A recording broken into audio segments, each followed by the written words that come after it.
আনারস এখন 12 মাসই হয়ে গেছে।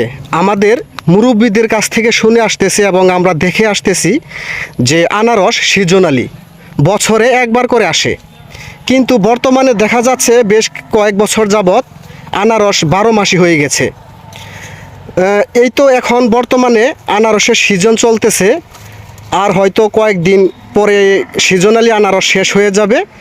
সেই আনারসের সিজন শেষ হতে না হতেই আবার এই দিক দিয়ে এই দেখেন নতুন করে আবার আনারস দেখা যাচ্ছে। তো এই আনারসটি আবার 1-1.5 মাস 2 মাস পরে যখন বিক্রির উপযুক্ত হবে দেখা যাবে, ওই টাইমে আবারও নতুন করে এই যে গাছগুলো দেখছেন, এই যে গাছগুলো দেখছেন বড় সাইজের, এই গাছগুলোতে আবার আনারস দেখা দিবে। তো ওই আনারস শেষ হতে না হতেই আবার দেখা যাবে যে সিজনের টাইমে আবার নতুন করে আনারস বাইর